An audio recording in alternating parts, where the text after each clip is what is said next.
Hello my dear aspirants and future officers, welcome to the Rajkarna academy. ఈరోజు మనం June 13th important current ఇష్యూస్ని కొన్ని discuss చేయబోతున్నాం. First one, no guarantee of right to work.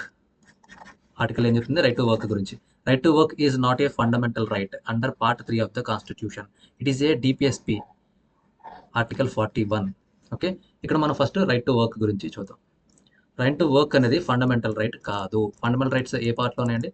Part 3 of the constitution. Okay, fundamental right కాదు. Fundamental right కాదు అంటే ఇది courts ద్వారాగా డైరెక్ట్గా ఎన్ఫోర్సబుల్ అవ్వదు. ఓకే, ఓన్లీ ఫండమెంటల్ రైట్స్ మాత్రమే ఎన్ఫోర్సబుల్ అవుతాయి. సో ఇది ఏంటంటే కోర్టు ద్వారాగా డైరెక్ట్గా ఎన్ఫోర్సబుల్ అవ్వదు రైట్ టు వర్క్ అనేది. మరి రైట్ టు వర్క్ అంటే ఏంటి అంటే ఇది సోషియో ఎకనామిక్ రైట్. ఓకే, ఇది సోషియో ఎకనామిక్ రైట్ అంటే DPSP, directive principle state policy ప్రకారం పాలసీలో ఆర్టికల్ 41 ఏ పార్ట్ అండి? ఇది పార్ట్ 4 ఆఫ్ ద కాన్స్టిట్యూషన్. ఈ ఫ్యాక్ట్స్ గుర్తుపెట్టుకోనండి. ఫండమెంటల్ రైట్స్ ఏ పార్ట్, డిపిఎస్పి ఏ పార్ట్. ఆర్టికల్ 41 ప్రకారం ఏంటంటే ప్రతి స్టేట్ గవర్నమెంట్ ఓకే ఒక ఇండివిజువల్కి వర్క్ చేయగలిగే ఇండివిజువల్కి వర్క్ అనేది ఏ విధమైన డిస్క్రిమినేషన్ లేకుండా వర్క్ చేసుకునే ఆపర్చునిటీని కల్పించాలి. ఇది రైట్ టు వర్క్ యొక్క ఇంపార్టెన్స్ ఏంటంటే మళ్ళీ ఎక్స్ప్లెయిన్ చేస్తాను చూడండి. ప్రతి స్టేట్ గవర్నమెంట్ ఓకే, ప్రతి స్టేట్ వాళ్ళ యొక్క స్టేట్లో ఉన్న ఇండివిజువల్స్కి వర్క్ చేయగల క్యాపబిలిటీ ఉన్న ఇండివిజువల్స్కి ఏ విధమైన డిస్క్రిమినేషన్ లేకుండా వర్క్ చేయగలిగే ఆపర్చునిటీని, వాళ్ళ యొక్క లైవ్లీహుడ్ ఆపర్చునిటీ అనేది క్రియేట్ చేయాలి, ప్రొవైడ్ చేయాలి.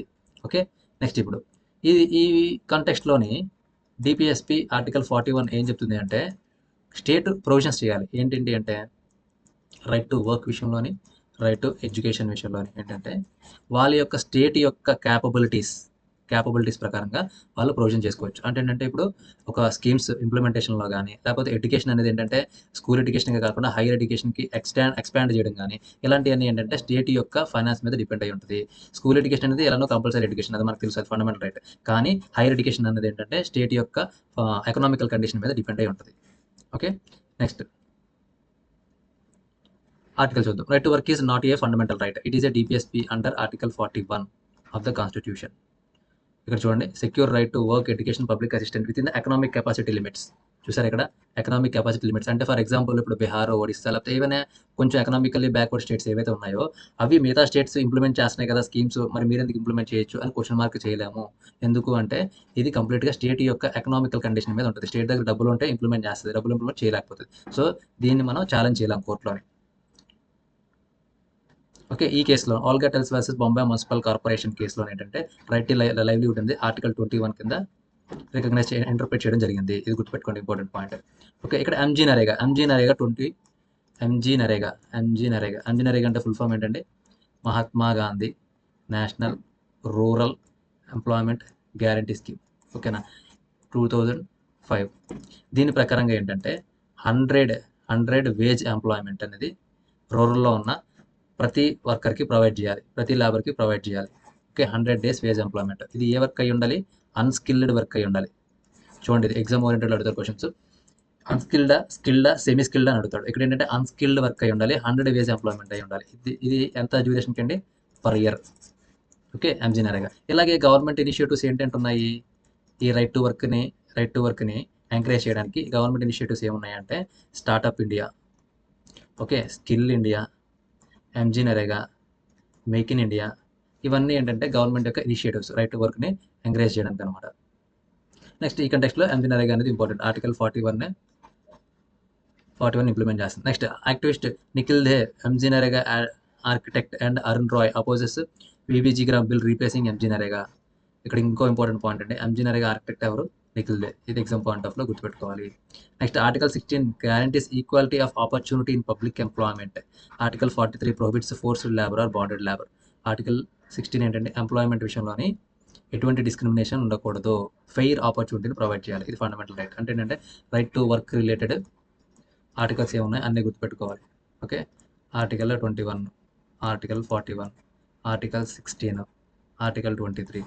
ఇంకా ఇప్పుడు మీరు ఇంకా చూసుకుంటే మనం స్టీల్ ప్లాంట్ నిన్న క్లాస్లో మనం చూసాము. స్టీల్ ప్లాంట్ ఫైర్ యాక్సిడెంట్లోని ఈ రైట్ టు వర్క్ విషయంలో సేఫ్ గైడ్ లైన్స్కి ఏంటంటే ఉన్నాయి, అంటే లేబర్ యొక్క ప్రొటెక్షన్కి ఏంటంటే ఉన్నాయి. Factories act, okay, 1948. ఓకే, ఇంకా health security working conditions code 2020. దీని ప్రకారంగా వర్కర్స్ యొక్క సేఫ్టీని, వాళ్ళ యొక్క హెల్త్ని కానీ, వాళ్ళ యొక్క వర్కింగ్ కండిషన్స్ కానీ బెటర్ కండిషన్స్ ప్రొవైడ్ చేయాలని చెప్పి. ఇలా ఏంటంటే ఈ రైట్ టు వర్క్ రిలేటెడ్ మొత్తం గుర్తుపెట్టుకోవాలి. ఓకే, ఇది ఫండమెంటల్ రైట్ కాదు, ఇది సోషియో ఎకనామిక్ రైట్. ఈ ఇంపార్టెంట్ కేసు గుర్తుపెట్టుకోవాలండి. ఈ కేసులో ఏంటంటే important case Olga Tellis Mumbai corporation. ఈ కేసులో ఏంటంటే right to livelihood. Right to livelihood అనేది ఏంటి, article 21 right to livelihood fundamental right కింద ఇంటర్ప్రిట్ చేయడం జరిగింది. ఈ కోర్ట్ కేసు చాలా ఇంపార్టెంట్. నెక్స్ట్ ఏంటంటే ఎంజినరీగా ఎన్ని డేస్, అన్స్కిల్డ్గా at the same time duration ఎంత, ఇవన్నీ ఇంపార్టెంట్ పాయింట్ గుర్తుపెట్టుకోవాలి. నెక్స్ట్ ఈ పాయింట్ ఆఫ్ వ్యూలో మనం క్వశ్చన్ చూద్దాం. Right to work in India is provided as directive principle of state policy under which article 41. Next topic, Ministry of New and Renewable Energy to host Global Wind Day 2026 conference in Goa to boost wind energy growth. Okay, Global Wind Day 2026 in Goa. ఇది fact అండి, గుర్తుపెట్టుకోవాలి. ఇప్పుడు ఏంటంటే మనం ఇక్కడ ఏం మాట్లాడుకుంటున్నాం, renewable energy గురించి మాట్లాడుకుంటున్నాం. రెన్యూవబుల్ ఎనర్జీ అంటే ఏంటి, నాన్ రెన్యూవబుల్ ఎనర్జీ అంటే ఏంటి. రెన్యూవబుల్ ఎనర్జీ అంటే సోలార్, విండ్, ఓకే, హైడ్రో ఇవన్నీ ఏంటంటే రెన్యూబుల్ ఎనర్జీస్. ఇవి ఏంటంటే నేచర్ నుంచి మనం డిరైవ్ చేసేది. దీనికి ఎన్విరాన్మెంట్ పొల్యూషన్ అనేది ఏం ఉండదు, పొల్యూషన్ అంటూ ఉండదు. ఇది ఫ్యూచర్ని సెక్యూర్ చేసేది రెన్యూబుల్ ఎనర్జీ సోర్సెస్ అనేది. ఓకే, ఇప్పుడు ప్రజెంట్ కంటెక్స్ట్లోని స్ట్రైట్ ఆఫ్ హార్మోజ్ డిస్టర్బెన్సెస్ తర్వాత ఈ ఫ్యూయల్ రేట్స్ అన్నీ పెరిగినప్పుడు ఇప్పుడు ప్రజెంట్ ఎన్విరాన్మెంటల్ పొల్యూషన్ విపరీతంగా పెరిగిపోవడం వల్ల ఈ రెన్యూబుల్ ఎనర్జీస్ అనేది మెయిన్ లైమ్ లైట్లోకి వచ్చింది, మెయిన్ ఫోకస్ అయింది అనమాట. ఓకే, ఈ కంటెక్స్ట్లో మీరు చూసుకుంటే ఇంటర్నేషనల్ సోలార్ అలయన్స్ని ఇండియా ఇనిషియేట్ చేసింది. ఎవరితోని, విత్ ఫ్రాన్స్తో కలిపి. ఓకే, ఇలా ఏంటంటే మీరు ఒక టాపిక్ ఇంటర్లింక్ చేసుకోవాలన్నమాట. ఇప్పుడు మనం రెన్యూబుల్ ఎనర్జీస్ విషయంలోకి వస్తే important exam point of important points మనం గుర్తుపెట్టుకోవాల్సింది ఏంటంటే పంచామృత్. ఓకే, ఈ పంచామృత్ అనేది ఏంటంటే 5 టార్గెట్స్ ఆర్ గోల్స్ అనేది మన ఇండియా అనేది పెట్టుకున్నది. ఇది ఎప్పుడు పెట్టుకుంది, COP26, okay, conference of parties 2026లో పంచామృత్ అనేది ప్రపోజ్ చేసింది. అంటే ఏంటంటే నెక్స్ట్ ఏవైతే ఇప్పుడు ఎన్విరాన్మెంటల్గా కానీ రెన్యూబుల్ ఎనర్జీలో కానీ ఇండియా యొక్క ఎజెండా ఇది అని చెప్పి 5 పాయింట్స్లోని చెప్పడం జరిగింది. ఓకే, ఆ 5 పాయింట్స్ ఏంటనేది ఇప్పుడు చూద్దాం. పంచామృతలో ఇది చాలా ఇంపార్టెంట్, ఎగ్జామ్ పాయింట్ ఆఫ్లో గుర్తుపెట్టుకోవాలి. ఫస్ట్ పాయింట్ ఏంటంటే 500 GW of renewable electricity generation. Okay, 500 GW by 2030, 500 GW. Second point ఏంటి, 50% of energy requirement by 2030. Third point ఏంటి, reduction of carbon emissions by 1 billion tons by 2030. Fourth point ఏంటి, reduction of carbon intensity 45% of GDP by 2030. Last fifth point ఏంటంటే net zero emissions by 2070. ఈ పంచామృతిలోని ఈ 5 points చాలా important అండి. First point ఏంటి, 500 GW of renewable ఎనర్జీని generate చేయాలి ఎప్పటికల్లా 2030 అనేది మన టార్గెట్ అనమాట. ఇంకోటి ఏంటి, 50% ఆఫ్ ద ఏవైతే ఇప్పుడు ఎనర్జీ రిక్వైర్మెంట్ ఉందో 50% ఆఫ్ ద ఎనర్జీ రిక్వైర్మెంట్ అనేది రెన్యూబుల్ ఎనర్జీ నుంచే రావాలి అన్నది మెయిన్ కాన్సెప్ట్. ఇది 2030 కల్లా ఇది కూడా. ఇంకా carbon emissions day by day పెరిగిపోతున్నాయి కదా. ఈ కార్బన్ ఎమిషన్స్లో మన టార్గెట్, మన గోల్ ఏంటంటే 1 బిలియన్ టన్స్ కార్బన్ ఎమిషన్స్ అనేది మనం రెడ్యూస్ చేయాలి ఇప్పుడు కల్లా 2030 కల్లా. అట్ ద సేమ్ టైం జీడీపీలో దీని పర్సెంట్ అనేది 45%కి రెడ్యూస్ చేయాలి. నెట్ జీరో ఎమిషన్స్ అనేది 2070కి మన టార్గెట్. ఓకే, ఈ పంచామృత్ 5 పాయింట్స్ మీకు డైరెక్ట్గా, ఓకే, పొల్యూషన్ రిలేటెడ్ ఏ క్వశ్చన్ వచ్చినా ఈ 5 పాయింట్స్లో ఏదో ఒక పాయింట్ రిఫ్లెక్ట్ అవుతూనే ఉంటుంది. సో ఇది చాలా ఇంపార్టెంట్, గుర్తుపెట్టుకోండి. ఇంకా నెక్స్ట్ చూసుకుంటే రెన్యూబుల్ ఎనర్జీస్లోని లార్జెస్ట్ కంట్రిబ్యూషన్ దేనిది అంటే సోలార్ది. చాలా ఇంపార్టెంట్ పాయింట్, లార్జెస్ట్ కంట్రిబ్యూషన్ దేనిది, సోలార్ది. ఇంకా విండ్ ఎనర్జీ. ఇప్పుడు మనకి ఇక్కడ విండ్ గురించి మాట్లాడుకున్నాం కదా, విండ్ ఎనర్జీ గురించి చూద్దాం. విండ్ ఎనర్జీ అంటే ఏంటి, విండ్ ఎనర్జీ అంటే ఏంటంటే కైనెటిక్ ఆర్ మెకానికల్ ఎనర్జీని ఎలక్ట్రిక్ ఎనర్జీగా కన్వర్ట్ చేయడమే wind energy through wind turbines. Okay, wind turbines ద్వారా కైనెటిక్ ఆర్ మెకానికల్ ఎనర్జీని ఎలక్ట్రిక్ ఎనర్జీ కింద కన్వర్ట్ చేయడమే ఈ విండ్ ఎనర్జీ అనమాట. ఇప్పుడు విండ్ ఎనర్జీలోనే టాప్ స్టేట్స్ ఏమున్నాయి అంటే తమిళనాడు అండ్ గుజరాత్. ఈ రెండు విండ్ ఎనర్జీలో టాప్ జనరేషన్ అనమాట. ఇంకోటి చూసుకుంటే జైసల్మీర్ విండ్ పార్క్. ఇది ఇండియాలోనే లార్జెస్ట్ విండ్ పార్క్. ఓకే, ఈ ఫ్యాక్ట్స్ ప్లస్ కాన్సెప్ట్స్ ఇవి కూడా గుర్తుపెట్టుకోవాలండి. అలాంటప్పుడు మన ఆబ్జెక్టివ్ క్వశ్చన్ వచ్చేటప్పుడు మన ఆప్షన్స్ని ఫిల్టర్ చేయడానికి స్కోప్ ఎక్కువ ఉంటుంది. ఓకే, నెక్స్ట్ ఇప్పుడు మన ఆర్టికల్కి వద్దాం. Ministry of new and renewable energy hosts 2026 in Goa. Theme ఏంటండి? Wind energy from ambition to acceleration. ఇది గుర్తుపెట్టుకోవాలి, గోవా గుర్తుపెట్టుకోవాలి. MNRE సెక్రటరీస్ అందరూ focus on capacity grid integration technology for Indian energy adaptation in India energy week. India energy week 2026 ఇప్పుడు 20 Jan 27 to 30. Global wind day established wind energy recognised by with theme. Global wind day theme అంటే పవన్ Urja. Global wind energy day theme అదే. ఇండియాది ఏంటండి? India wind energy from ambition to acceleration. Next 5 wind priorities. Expand to Madhya Pradesh, Telangana. 4 GW of offshore in Gujarat and Tamil Nadu. Air forecasting, local manufacturing. National target 50% of renewable energy by 2030. ఇది already మనం చెప్పుకున్నాం కదా ఇందాక పంచామృతలోని. Wind integration with solar storage, reduce tariffs below. Okay. Collaborating bodies, ఇవి important గుర్తుపెట్టుకోండి. National institution of wind energy, ఇది ఎక్కడ ఉందండి? National institute of wind energy చెన్నైలో ఉంది. Okay, important point. National institute of wind energy. ఇంకేంటి? Indian wind power association. Okay, wind energy India 2025 with 20+ countries. ఇక్కడ 2 institutes important గుర్తుపెట్టుకోవాలి. National institute of wind energy, at the same time wind energy power association. Okay, ఈ bodies అనేది collaborate అయ్యి offshore wind. MNRE identified leasing areas in Gujarat and Tamil Nadu. Already చెప్పుకున్నా కదండి, Tamil Nadu first విండ్లోని, next ఏంటంటే గుజరాత్. ఈ 2 leading states అనమాట wind ఎనర్జీలో. దీని థీమ్ ఇక్కడ ఏంటంటే, దీని థీమ్ అంటే ambition to acceleration. 15th June గోవాలో జరిగింది. Okay, capacity expansion, grid integration, technology investor, sustainable future. ఇది దీని యొక్క theme. Okay, exam point of లో మనం గుర్తుపెట్టుకోవాల్సింది ఏంటంటే, రెన్యూబుల్ ఎనర్జీస్ దాని యొక్క టార్గెట్స్ ఏంటి బై 2030. పంచామృతి ఏం చెప్తుంది? ఇది ఎక్కడ డిక్లేర్ చేసాము? COP26లోని మనం కమిట్మెంట్ పెట్టుకున్నాం COP26లోని. ఓకే, ఇప్పటికి దీని యొక్క టార్గెట్ ఎంతవరకు రీచ్ అయింది? ఓకే, నెక్స్ట్ దీని యొక్క థీమ్ ఏంటి? విండ్ డే థీమ్ ఏంటి? ఇది ఏ మినిస్ట్రీస్ అండర్లోకి వస్తుంది? ఇవి ఏ బాడీస్ కన్వర్ట్ చేయి కొలాబరేట్ అయ్యి చేస్తున్నాయి? ఇవన్నీ మనం గుర్తుపెట్టుకోవాలి ఎగ్జామ్ పాయింట్ ఆఫ్ లో. నెక్స్ట్ క్వశ్చన్ చూద్దాం. Where will be the global wind day 2026 conference hosted by the ministry of new and renewable energy.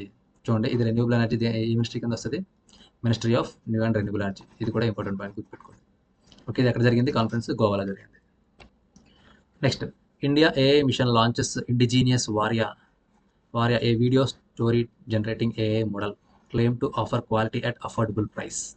Okay, వారియా. మనం రీసెంట్గా చూసుకుంటే ఇంకొన్ని ఇండిజీనియస్ ఏఐ మోడల్స్ గురించి డిస్కస్ చేయడం జరిగింది. అదేంటంటే భాషిని. ఓకే, భాషిని అనేది ఏంటంటే, భాషిని ఏఐ మోడల్ అనేది ఏంటంటే, ఇది వాయిస్ చాట్ బోట్.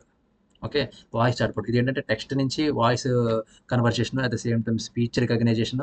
ఇంకోటి ఏంటంటే లాంగ్వేజ్ ట్రాన్స్లేషన్. దీని మెయిన్ ఇంపార్టెంట్ లాంగ్వేజ్ ట్రాన్స్లేషన్. అంటే ఏంటంటే, ఇది మన కంట్రీ ఇండియా లాంటి కంట్రీలోనే డిఫరెంట్ లాంగ్వేజ్ ఉండడం వల్ల ఈ లాంగ్వేజ్ యొక్క బ్యారియర్స్ని బ్రిడ్జ్ చేయడానికి ఇది చాలా ఉపయోగపడుతుంది అనమాట. అంటే ఒక కన్జ్యూమర్ ఒక కస్టమర్ ఉన్నారనుకోండి, లోకల్ లాంగ్వేజ్లోని వాళ్ళు కంప్లైంట్ కానీ ఒక గ్రీవెన్స్ కానీ రైస్ చేసే ఆప్షన్ ఉంటుందన్నమాట త్రూ ఈ భాషని పోర్టల్ ద్వారా. కాబట్టి ఏంటంటే, ఏవైతే లాంగ్వేజ్ బ్యారియర్ ఉందో దాన్ని రెక్టిఫై చేస్తుంది. అంటే తెలుగు నుంచి ఇంగ్లీష్, ఓకే, ఉర్దూ నుంచి ఇంగ్లీష్, అలా ఏంటంటే వాయిస్ ట్రాన్స్లేట్ చేసి వాళ్ళకి సొల్యూషన్, వాళ్ళ యొక్క ప్రాబ్లమ్కి సొల్యూషన్ వచ్చే విధంగా ఈ భాషని పోర్టల్ అనేది చూస్తుంది. ఓకే, ఇదేంటి? Voice chat bot. At the same time language translation a model. ఇంకా నెక్స్ట్ ఇంకా కొన్ని చూసుకుంటే భారత్ జీపీటీ ఏంటంటే టెక్స్ట్ రూపంలో కానీ, వాయిస్ రూపంలో కానీ, ఓకే, లేకపోతే వీడియో రూపంలో కానీ ఆర్టిఫిషియల్ ఇంటెలిజెన్స్ సర్వీసెస్ ప్రొవైడ్ చేసే ఇంకో ఏఐ మోడల్ అనమాట భారత్ జీపీటీ. ఈ కంటెక్స్ట్లోని ఇప్పుడు ఇంకోటి ఏంటంటే వారియా ఏఐ మోడల్. ఇదేంటంటే ఒక video story generating AI model. ఇప్పుడు దాకా మనం ఏం నేర్చుకున్నాం? భారత్ జీపీటీ అంటే text to speech AI services provide చేయడానికి. భాషని ఏంటి voice translation, language translation, voice recognition, speech recognition, language translation, ఒక chat board AI model. Okay, ఇప్పుడు వారియా గురించి చూద్దాం. వారియా ఎందుకు ఇప్పుడు లైమ్ లైట్లోకి వచ్చిందంటే, ఇది India's first indigenous video storing generating AI model. Okay, India's first అండి. Launches by electronics and IT secretary. యాక్చువల్గా ఏంటంటే, India's AI artificial intelligence mission అన్నది దేని ఇనిషియేటివ్? నీతి ఆయోగ్ ఇనిషియేటివ్. గుర్తుపెట్టుకోండి, important point. Artificial intelligence mission అనేది నీతి ఆయోగ్ ఇనిషియేటివ్. నీతి ఆయోగ్ అంటే ఆల్రెడీ ఫుల్ ఫామ్ తెలుసు మనకి, national institution for transforming India. Okay, కానీ ఏ మినిస్ట్రీ అండర్లోకి వస్తుంది అంటే, ministry of electronics and IT, information technology ఇండస్ట్రీలోకి వస్తుంది. ఓకే, నెక్స్ట్, ఇది India's first indigenous video story generating AI model developed by Avatar AI. Okay, launched by electronics and IT secretary CEO developed the model of Indian startup. Okay, based on the 15 cost and cost of generates a 2 seconds video, 201 second, 201 second video for 100 rupees, 27 faster and 27 cheaper, generates 5 seconds using new the chip trained trained on Indian cultural data sets, supports with open AI Kosh, ఇది government AI repository, ఇది కూడా చాలా important. AI Kosh. Mission goal India won't be the second in foundational AI models. దీని goal ఏంటి? India won't be second in foundational AI models, enables affordable productivity through open weight model system. Okay, ఇప్పుడు వారియా గురించి చూసుకుంటే వారియా అనేది ఏంటంటే India's first indigenous video story generating AI model. Okay, దీని యొక్క ఫీచర్స్ ఏంటి? 27 times fast, 27 times cheaper. Okay, ఇది ఎంత పర్ సెకండ్ అనేది ఇక్కడ ఇచ్చారు. At the same time 40 billion parameters. Okay, ఇది ఓపెన్ ఏఐ కోషన్ ఇది ఏంటంటే గవర్నమెంట్ రిపోజిటరీ, దీన్ని యూటిలైజ్ చేసుకుంటుంది అనమాట. ఇండియన్ కల్చరల్ డేటా సెట్స్ ఏంటంటే ఈ డేటా సెట్స్ని మనం ఇస్తే కదా దాని యొక్క వీడియోలో ఏంటంటే మన కల్చర్ని రిఫ్లెక్ట్ అయ్యేటట్టు అది జనరేట్ చేస్తుంది వీడియోని. సో ఏంటంటే ఈ కల్చర్ డేటా సెట్స్ ట్రైన్ చేసి దీన్ని ఇంబిల్డ్ చేస్తారనమాట. ఓకే, ఇదంతా ఏఐ మిషన్ కోసం. సో ఇప్పుడు మనకి ఏంటంటే ఏఐ అన్నది ట్రెండింగ్లో ఉంది కాబట్టి దీని మీద వచ్చే ఏఐ మోడల్ అయినా సరే మనం ఖచ్చితంగా నేర్చుకోవాలి. ఈ కంటెక్స్ట్లో భాషని కూడా చాలా ఇంపార్టెంట్. ఇప్పుడు ప్రజెంట్ న్యూస్లో ఉందండి అది. నెక్స్ట్ క్వశ్చన్ చూద్దాం. Which of the following is the name of India's first indigenous video story telling? వారియా అనుకున్నాం కదా. భాషని అంటే ఏంటనుకున్నాం? Language translator. Okay, voice chat board AI model. Bharat GPT అంటే ఆల్రెడీ చెప్పుకున్నాం కదండి. భారత్ జీపీటీ అంటే స్పీచ్ ద్వారా కానీ టెక్స్ట్ ద్వారా కానీ వాయిస్ ద్వారా కానీ ఏఐ సర్వీసెస్ని జనరేట్ చేస్తుంది. ఈ ఇండస్ జెన్ అనేది కూడా మనదే అండి. కాకపోతే ఏంటంటే ఇది ఏంటంటే ఓన్లీ కంపెనీస్ ఆర్ ఎంటర్ప్రైజెస్కి మాత్రమే సర్వీసెస్ ప్రొవైడ్ చేస్తుంది AI. Okay, next topic. Prime minister emphasises the government efforts to further women lead development across divorce sectors. Women lead development, present women lead development అనేది చాలా ఇంపార్టెంట్ అయింది. ఎందుకంటే NFHS survey ప్రకారంగా ఏంటంటే maternal mortality rate తగ్గింది. Okay, infant mortality rate తగ్గింది. Institutional deliveries అనేది పెరిగింది. ఇంకా చూసుకుంటే ఏంటంటే ఉమెన్ ఎంపవర్మెంట్ చూసుకుంటే డిఫరెంట్ స్కీమ్స్ అనేది ఇప్పుడు మనకి కరెంట్ అఫైర్స్లో ఉన్నాయి. ఓకే, ఇప్పుడు ఆర్టికల్లోకి వద్దాం. ఈ ఆర్టికల్ అనేది ఇప్పుడు ఎందుకు వచ్చిందంటే 12 years ఆఫ్ నారీ శక్తి. ఇది వికసిత్ భారత్ ఎప్పటికంటే 2047. Okay, developed country. ఆర్టికల్లో చూద్దాం. Prime minister Narendra Modi market 12 years of Nari Shakti on June 9th, 2026. Date గుర్తుపెట్టుకోండి. ఓకే, June 9th, 2026 12 years అయింది. Highlighting women development in education, health care, sanitation, sports. NDA government implemented Swachh Bharat Abhiyan, Jan Dhan accounts, Ujjwala Yojana.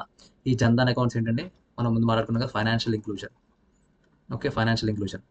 Ujjwala Yojana ఏంటంటే ఒక gas connections ఎవరి పేరు మీద? Women పేరు మీద గ్యాస్ కనెక్షన్స్ అనమాట.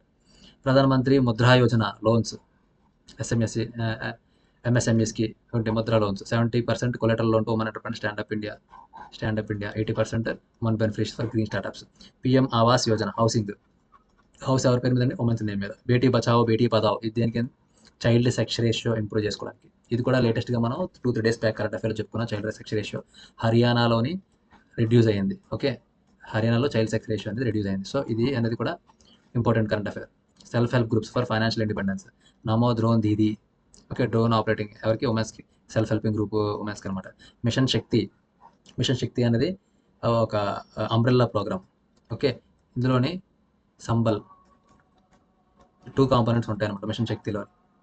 Empowerment, women excel in science, education, sports. 33% of reservation in women. Ministry union budget 2026. Scholars hostel Lakshmi 6 crore దీదీస్ target. 6 crore Lakshmi దీదీస్ టార్గెట్ బై 2029 to 30. ఓకే, ఇప్పుడు ఈ కంటెక్స్ట్లోనే మనకి చాలా స్కీమ్స్ ప్రొవైడ్ చేయడం జరిగింది. ఉమెన్ ఎంపవర్మెంట్కి, ఉమెన్ సెక్యూరిటీకి, at the same time child sex రేషియోని ఇంప్రూవ్ చేయడానికి, లేదంటే వాళ్ళ యొక్క ఫైనాన్షియల్, లేదంటే డిజిటల్ ఇంక్లూజన్కి కానీ, ఫైనాన్షియల్ ఇంక్లూజన్ కానీ, లేదా ఇంకా మిగతా ఏవైతే ప్రొఫెషన్స్ ఉన్నాయో అందులో ఇన్వాల్వ్ చేయడానికి. For example drone ఆపరేటింగ్కి Namo drone Didi కింద, ఇలా ఏంటంటే డిఫరెంట్ స్కీమ్స్ ఉన్నాయి. ఇక్కడ చూడండి, స్వచ్ఛ భారత్ అభియాన్, జన్ధన్ యోజన ఏంటంటే ఫ్రీ అకౌంట్ అనమాట. ఉజ్వల యోజన గ్యాస్ కనెక్షన్కి, ముద్రా లోన్స్ ప్రకారంగా ఉమెన్స్కి కొంత టార్గెట్ ఉంది. ఓకే, ఇంట్రెస్ట్ ఫ్రీ లోన్స్ వల్ల. స్టాండప్ ఇండియా, ఆవాస్ యోజన, బేటీ బచావో నమో, అంటే ఇవన్నీ ఏంటంటే ఉమెన్ ఎంపవర్మెంట్ విషయంలోనే మనం ఈ స్కీమ్స్ అనేది ఖచ్చితంగా తెలుసుకోవాలి. ఓకే, ఇప్పుడు 12 years of Nari Shakti recognise చేశారు కాబట్టి ఏ డేట్కి? June 9th. గుర్తుపెట్టుకోండి, June 9th, 2026. ఈ నారీ శక్తి అనేది ఎన్డీఏ గవర్నమెంట్ ఓకే రికగ్నైజ్ చేయడం జరిగింది కాబట్టి ఇప్పుడు ఉమెన్ లీడ్ ఏవైతే స్కీమ్స్ ఉన్నాయో వెల్ఫేర్ స్కీమ్స్ అవన్నీ గుర్తుపెట్టుకోవాల్సిన అవసరం ఉంది. దీని మీద క్వశ్చన్ చూద్దాం. Which initiative aims to provide financial independence to women through self-help groups as highlighted by Pradhan Mantri? Financial independence దేంటంటే సెల్ఫ్ హెల్ప్ గ్రూప్స్. ఓకే, వాళ్ళు సేవ్ చేసుకుంటా, వాళ్ళు అవసరమైనప్పుడు ఒక నామినల్ రేట్ ఆఫ్ ఇంట్రెస్ట్కి వాళ్ళు అది రొటేట్ చేసుకుంటా వాళ్ళ అవసరాలని అంటే వేరే పెద్ద బారోవర్స్ మీద డిపెండ్ అవ్వకుండా, ఎక్స్‌ప్లాయిట్ అవ్వకుండా వాళ్ళ యొక్క ఫైనాన్షియల్ డిపెండెన్స్ అనేది సెల్ఫ్ హెల్ప్ గ్రూప్స్ ద్వారా ఫుల్‌ఫిల్ అవుతుంది. Next topic. Himachal wants high level committee to assess financial impact. Punjab wants special category status. Himachal wants high level committee to assess financial impact. Himachal Pradesh CM Sukhwinder Singh Sukhu urged Prime Minister Narendra Modi to constitute high level committee to assess financial losses due to discontinuation of revenue deficit grant. Himachal demands revenue deficit grant from 25,000 CR to 50,000 CR for hill states. Okay, ఇది చాలా important concept అండి. చాలా బాగా గుర్తుపెట్టుకోండి. హిమాచల్ ఇప్పుడు ఏం చెప్తుంది అంటే, ఇప్పుడు as per 15th finance commission, okay, 15th finance commission recommendation ద్వారా ఇప్పుడు మనకి రెవెన్యూ డెఫిషియట్ గ్రాంట్ అనేది ఇవ్వడం జరుగుతుంది. ఓకే, బాగా గుర్తుపెట్టుకోండి. 15th ఫైనాన్స్ కమిషన్ రికమెండేషన్ ద్వారా 2025 వరకు రెవెన్యూ డెఫిషియట్ గ్రాంట్ అనేది ఇవ్వడం జరుగుతుంది. ఇది ఎవరు డిసైడ్ చేస్తారు అంటే ఫైనాన్స్ కమిషన్ డిసైడ్ చేస్తుంది. అంటే స్టేట్స్కి యొక్క ఎలిజిబిలిటీ కానీ, ఎంత అమౌంట్ ఇవ్వాలి, ఎంత డ్యూరేషన్ మనం అసిస్ట్ చేయాలి అన్న కాన్సెప్ట్ మొత్తం అంతా ఎవరు డిసైడ్ చేస్తారంటే ఫైనాన్షియల్ కమిషన్ డిసైడ్ చేస్తుంది. ఓకే, నెక్స్ట్ ఇప్పుడు ఈ హిమాచల్ హై లెవెల్ కమిటీని పెట్టమంటుంది. ఎందుకు? ఏదైతే రెవెన్యూ డెఫిషియట్ గ్రాంట్ ఉందో దాన్ని అసెస్ చేయమని చెప్పి. అయితే ఎందుకు రెవెన్యూ డెఫిషియట్ గ్రాంట్ అసెస్ చేయండి, ఆల్రెడీ వస్తుంది కదా అంటే 16th ఫైనాన్స్ కమిషన్ ఏదైతే రెవెన్యూ డెఫిషియట్ గ్రాంట్ ఉందో దాన్ని డిస్కంటిన్యూ చేయమని రికమెండ్ చేసింది. ఎందుకు డిస్కంటిన్యూ చేయమన్నది అంటే, ఇక్కడ మెయిన్ ఇంపార్టెంట్ ఏంటంటే స్టేట్స్ని ఫైనాన్షియల్ ఇండిపెండెన్స్ చేయాలి. అంటే ఏంటంటే ఏదైతే గ్రాంట్ డెఫిషియట్ వస్తుందో, ఏదైతే వాళ్ళకి సరిపోవట్లేదో వాళ్ళే వాళ్ళ సంపదని క్రియేట్ చేసుకోవాలి, మా సెంట్రల్ మీద డిపెండ్ అవ్వకూడదు అన్న కంటెక్స్ట్లోని ఈ 16th ఫైనాన్స్ కమిషన్ అనేది డిస్కంటిన్యూ చేయమన్నది రెవెన్యూ డెఫిషియట్ గ్రాంట్ని. ఓకే, ఇప్పుడు రెవెన్యూ డెఫిషియట్ గ్రాంట్ అంటే ఏంటి కాన్సెప్ట్లో కదా. రెవెన్యూ డెఫిషియట్ గ్రాంట్ అంటే ఏంటంటే, ఒక స్టేట్ యొక్క ఎక్స్పెండిచరు దాని యొక్క రెవెన్యూ కన్నా ఎక్కువైతే, బాగా గుర్తుపెట్టుకోండి, రెవెన్యూ డెఫిషియట్ గ్రాంట్ అంటే స్టేట్ యొక్క ఎక్స్పెండిచర్ దానికి వచ్చే రెవెన్యూ కన్నా ఎక్కువైతే ఆ మిగిలిన డెఫిషియట్ ఏదైతే ఉందో ఆ గ్యాప్ ఫిల్ చేయడానికి సెంట్రల్ గవర్నమెంట్కి స్టేట్స్కి అలొకేట్ చేస్తుంది. ఇది కాన్స్టిట్యూషన్ పరంగా ఎక్కడ ఉంది అంటే ఆర్టికల్ 275 ఆఫ్ ద కాన్స్టిట్యూషన్ ప్రకారం సెంట్రల్ అన్నది స్టేట్స్కి దాని యొక్క డెఫిషియట్ గ్యాప్ని ఫిల్ చేసుకోవడానికి ఇచ్చే అలొకేషన్ అనమాట రెవెన్యూ డెఫిషియట్ గ్రాంట్. దీన్ని ప్రజెంట్ డిస్కంటిన్యూ చేయమని ఫైనాన్స్ కమిషన్ రికమెండ్ చేసింది. ఓకే, ఈ కంటెక్స్ట్లో ఏంటంటే హిమాచల్ ప్రదేశ్ సీఎం అంటే మాకు డెఫిషియట్ గ్రాంట్ డిస్కంటిన్యూ చేయడం వల్ల ఎంత లాస్ వచ్చింది, సో దీని మీద అసెస్ చేసి మా యొక్క రెవెన్యూ డెఫిషియట్ గ్రాంట్ని 25,000 కోట్ల దగ్గర నుంచి 50,000 కోట్లకి హిల్ స్టేట్స్కి ప్రొవైడ్ చేయాలి అని చెప్పేసి ఆయన యొక్క డిమాండ్ ప్రపోజ్ చేశారు. ఓకే, క్లియర్ అండి కాన్సెప్ట్. నెక్స్ట్ చూద్దాం. నెక్స్ట్ పంజాబ్ ఇష్యూ ఏంటి? Special category status. Okay, special category status. Punjab ఇప్పుడు ఏం డిమాండ్ చేస్తుంది? పంజాబే కాదు, బీహార్ కూడా డిమాండ్ చేస్తుంది. పంజాబ్, బీహార్ కొన్ని స్టేట్స్ స్పెషల్ కేటగిరీ స్టేటస్కి డిమాండ్ చేస్తుంది. ప్రజెంట్ స్పెషల్ కేటగిరీ స్టేటస్ ఎంతమందికి ఉందండి? 11 స్టేట్స్కి ఉంది. ఓకే, అసలు స్పెషల్ కేటగిరీ స్టేటస్ అంటే ఏంటి, దాని యొక్క ఎలిజిబిలిటీ ఏంటి? ఈవెన్ మనం ఆంధ్రప్రదేశ్ కూడా 2014 స్టేట్ డివిజన్ తర్వాత మనం స్పెషల్ కేటగిరీ స్టేటస్ డిమాండ్ చేయడం జరిగింది. బట్ మనకి ఇప్పటివరకు స్పెషల్ కేటగిరీ స్టేటస్ అనేది ఇవ్వలేదు. ఓకే, ఈ స్పెషల్ కేటగిరీ స్టేటస్ యొక్క క్రైటీరియా ఏంటి? స్పెషల్ కేటగిరీ స్టేటస్ యొక్క క్రైటీరియా ఏంటంటే జోగ్రఫికల్గా కానీ, లేకపోతే సోషియో ఎకనామికల్గా బ్యాక్వర్డ్ అయి ఉండాలి, లేదంటే స్ట్రాటజిక్ డిసడ్వాంటేజ్ కానీ. అంటే జోగ్రఫికల్గా అంటే బార్డర్ ఏరియాస్ అయి ఉండాలి, లేదంటే ట్రైబల్ పాపులేషన్ కానీ, లేదంటే పాపులేషన్ డెన్సిటీ తక్కువ ఉన్న రీజన్స్లో కానీ. ఓకే, అదే బార్డర్ ఏరియాస్ అంటే ఇప్పుడు terrorist affected areas, armed forces affected areas, socio ఎకనామికల్గా బ్యాక్వర్డ్ రీజన్స్, ఒరిస్సా, బీహార్ లాంటి ఇలాంటి రీజన్స్ కానీ, లేదంటే స్ట్రాటజికల్ డిసడ్వాంటేజ్ అంటే హిల్ ఏరియాస్ కానీ. ఓకే, ఈ కన్సిడరేషన్తో స్పెషల్ కేటగిరీ స్టేటస్ అనేది ఇవ్వడం జరుగుతుంది. ఈ స్పెషల్ కేటగిరీ స్టేటస్ అనేది ఎవరు ప్రపోజ్ చేశారు? 5th ఫైనాన్స్ కమిషన్ అనేది రికమెండ్ చేసింది అనమాట ఈ స్పెషల్ కేటగిరీ స్టేటస్ అనేది. ఓకే, ఇది లేటెస్ట్ కంటెక్స్ట్లో ఎందుకు వచ్చింది అంటే స్పెషల్ కేటగిరీ స్టేటస్ అనేది 14th ఫైనాన్స్ కమిషన్ రికమెండేషన్ ప్రకారంగా ఏంటి, సెంట్రల్ ట్యాక్సెస్లోని స్టేట్కి ఇచ్చే పూల్ అనేది 32% నుంచి 42%కి ఇంక్రీజ్ చేయడం జరిగింది. ఓకే, అంటే ఏంటంటే సెంట్రల్ గవర్నమెంట్ యొక్క ట్యాక్సెస్ పూల్లోని స్టేట్కి 42% డివిజిబుల్ పూల్ అనేది ఇవ్వడం జరిగింది. అంటే ముందు ఎంత ఉండేది? 32% ఉండేది. 42% అనేది ఇవ్వడం జరిగింది. ఇస్తూ ఇది ఏం రికమెండ్ చేసింది అంటే స్పెషల్ కేటగిరీ స్టేటస్ అనేది ఇప్పటి నుంచి ఏ స్టేట్కి ఇవ్వకూడదు. ఓకేనా, స్పెషల్ కేటగిరీ స్టేటస్ అనేది ఆపేయాలి కంప్లీట్గానా. దాని ఇప్పటి వరకు ఉన్న స్టేట్స్ అనేవి ఎగ్జిస్ట్ అయ్యి ఉంటాయి. ఓకే, ఇది 14th ఫైనాన్స్ కమిషన్ అనేది రికమెండ్ చేసింది. ఇప్పుడు మీ ఇంకోటి చూసుకుంటే 16th ఫైనాన్స్ కమిషన్ ఏం రికమెండ్ చేసిందంటే రెవెన్యూ డెఫిసిట్ గ్రాంట్ ఆపేమని. ఇది స్టేట్ యొక్క సెల్ఫ్ ఫైనాన్షియల్ ఇండిపెండెన్స్ కోసం అనమాట. ఈ కంటెక్స్ట్లో చూసుకుంటే Punjab CM Bhagwant Mann sat special category status at 11th NITI Aayog council meeting New Delhi. Punjab demands 90:10 funding. Okay, ఇక్కడ ఇంకో పాయింట్ ఏంటంటే స్పెషల్ కేటగిరీ స్టేటస్ వల్ల ఇంపార్టెంట్ ఏంటంటే సెంట్రల్ గవర్నమెంట్ యొక్క అసిస్టెన్స్ కానీ లేదంటే ఫండింగ్ ప్యాటర్న్ కానీ చాలా వేరియేషన్ ఉంటుంది. అంటే ఏంటంటే మిగతా స్టేట్స్కి 30% ఫండింగ్ ఉంటాయి, ఈ స్టేట్కి 70% ఫండింగ్. అలా ఏంటంటే ఒక క్రైటీరియా ప్రకారం ఏంటంటే వాళ్ళకి ఇంపార్టెన్స్ ఇస్తారనమాట. ఇప్పుడు చూడండి, Punjab demands 90:10 funding. 90:10 funding under centrally sponsored schemes like hill states, north eastern states, Jammu and Kashmir. అంటే ఈ స్టేట్స్కి మీరు ఎలా అయితే 90:10 ఫండింగ్ వస్తున్నారో మా స్టేట్కి కూడా అలానే ఇవ్వాలి. Special category status currently exists for Arunachal Pradesh, Assam, Himachal Pradesh. For government 14th finance commission recommends we to session of special category status. Already చెప్పుకున్నా కదండి, 14th ఫైనాన్స్ కమిషన్ రికమెండ్ చేసిందని. అట్ ద సేమ్ టైం ఇది ఏం రికమెండ్ చేసింది, 30 to 40%, 42% డివిజిబుల్ పూల్ని పెంచమని చెప్పి recommend చేసింది. ఈ కంటెక్స్ట్లో క్వశ్చన్ చూద్దాం. Which state chief minister sat special category status at 11th NITI governing council meeting on 11th June 2026? ఎవరంటే పంజాబ్. ఓకే, ఈ కంటెక్స్ట్లో మనం నేర్చుకోవాల్సింది ఏంటంటే స్పెషల్ కేటగిరీ స్టేటస్ ఏ క్రైటీరియా బేసిస్ మీద ఇస్తారు. ఓకే, అంటే దాని యొక్క క్రైటీరియా ఏంటి. ఓకే, ఏ ఫైనాన్స్ కమిషన్ దాన్ని వద్దు అంటే ఏంటంటే ఇంకా ఆపేమని చెప్పింది. ఒక స్పెషల్ కేటగిరీ అనేది ఇంకెవరికి ఇవ్వద్దని చెప్పింది. ఇంకా ఈ స్పెషల్ కేటగిరీ స్టేటస్ ఇస్తే ఎలాంటి ఫండింగ్ ప్యాటర్న్ ఉంటుంది, ఎలాంటి సెంట్రల్ అసిస్టెన్స్ ఉంటుంది, ఇది స్టేట్కి ఎలా అప్లిఫ్ట్ చేస్తుంది. ఈ పాయింట్స్ అన్ని ఏంటంటే మీరు ఎగ్జామ్ పాయింట్ ఆఫ్ వ్యూలో ఇంకొంచెం తెలుసుకోవాల్సిన పాయింట్స్ అనమాట. ఓకే, దీంతో మనం June 13th current affairs complete చేసుకున్నామండి. ఇంకా రాబోయే రోజుల్లో ఏంటంటే different exams, group 1, group 2, UPSC exams related videos కానీ, ఓకే, ఏమైనా ఇంపార్టెంట్ అప్డేట్స్ కానీ మీరు పొందాలి అనుకుంటే మా రాజ్ ఖన్నా అకాడమీని సబ్స్క్రైబ్ చేయాలి. Okay, thank you so much.